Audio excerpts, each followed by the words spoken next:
আসসালামু আলাইকুম এভরিওয়ান, আশা করি সবাই ভালো আছেন, সুস্থ আছেন। পূজার বন্ধতে আমরা দুই বন্ধু মিলে একটু প্ল্যান করি যে আমরা একটু পাহাড়ে ঘুরতে যাব। আমাদের ডেস্টিনেশন ছিল কাপ্তাই। আমরা একদিনের ট্যুরে বের হয়েছিলাম। আমরা শুক্রবার সকালবেলা আমরা দুই ফ্রেন্ড 6টা বাজে ঢাকা থেকে রওনা করি। রওনা করে আমাদের ডেস্টিনেশন ছিল কাপ্তাই। কাপ্তাইতে আমরা নাইট স্টে করবো। দেন আমরা বারুইয়ার হাট দিয়ে ঢুকে সিন্দুকছড়ি, মোহনছড়ি হয়ে দেন হচ্ছে রাঙামাটি দিয়ে আমরা কাপ্তাইতে এন্ট্রি করি। যেহেতু পাহাড় নিষিদ্ধ ছিল, পাহাড়ে গেস্ট অ্যালাউড ছিল না, তারপরেও আমরা উপরওয়ালার রহমত আমাদের কিছু ভাই ব্রাদার আছে যারা ডিফেন্সে জব করে, বিশেষ করে স্পেশাল থ্যাঙ্কস টু মোহনছড়ি ক্যাম্পের সিও সাহেব। উনি আমাদেরকে পারমিশন নিয়ে দেয় এবং দুপুরবেলা খুবই সুন্দর আপ্যায়ন করে যা বলার মতো না। খিচুড়িটা জোর ছিল, গরু মাংসটা জোর ছিল। আর আমার সাথে যে আমার স্কুল ফ্রেন্ড, ও নেভিতে আছে, লেফটেন্যান্ট কমান্ডার। তো দেন আমরা দুজন মিলে পাহাড়ে, যেহেতু পাহাড়ে কিংবা কোনো বাইকার নেই, আমরা দুজনে সেই ফিল নিয়ে বাইক রাইড করি।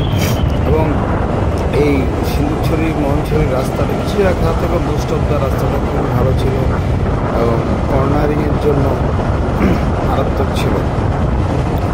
আমরা দুই ফ্রেন্ড মিলে খুব চিল নিয়ে পুরা বাইক চালাচ্ছিলাম এবং আমাদের ট্যুরটা ছিল পুরা নিজেদেরকে সময় দেওয়ার জন্য। আমি সবসময় বলি, আপনি কাজ করেন, সংসারে করেন, কোনো সমস্যা নেই, কিন্তু ট্রাই করবেন বছরে অ্যাটলিস্ট 2-4টা দিন শুধু আপনাকে সময় দেবেন। মানে এই সময়টা নিজেকে দেওয়াটা খুব প্রয়োজন। কারণ আমরা ছেলেরা দেখা যাচ্ছে যে অফিসের প্যারা, সংসারের প্যারা সব আমাদেরকে বহন করতে দেন। বাচ্চা কাচ্চা থাকলে বাচ্চা কাচ্চার প্যারা, মানে আপনি যত কিছু করেন না কেন আপনাকে বলবে যে বউ বলবে কী করছো তুমি, বন্ধের দিন ফিরে আসো, হ্যাঁ সংসারে কোনো কাজ করো না। আর আপনি অফিসে তো বস চান্স পাইলে আপনার একটা খোঁচা দিয়ে বলবে যে কী করো, কোনো কাজ নাই। দেখতে পাচ্ছেন আমার ফ্রেন্ড গিয়েছিল R15 নিয়ে জিকে।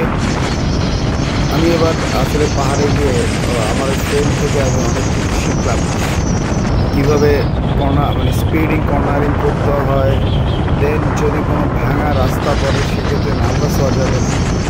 আপনাদেরকেও বলি, যখন পুরো কোনো রাস্তা দিয়ে যাবেন, যখন আপনি ঢাকা সিটি কথা বলছি, আপনি ঢাকা সিটিতে বাইক চালান, ওখান থেকে স্পিড ব্রেকার, তখন কিন্তু আপনি ব্রেক করার চেষ্টা করবেন না। আপনি জাস্ট ক্লাসটা ছেড়ে দেন, থটলটা ছেড়ে দেন, ছেড়ে দিয়ে আপনি স্পিড ব্রেকারের উপর দিয়ে জাম্প করেন।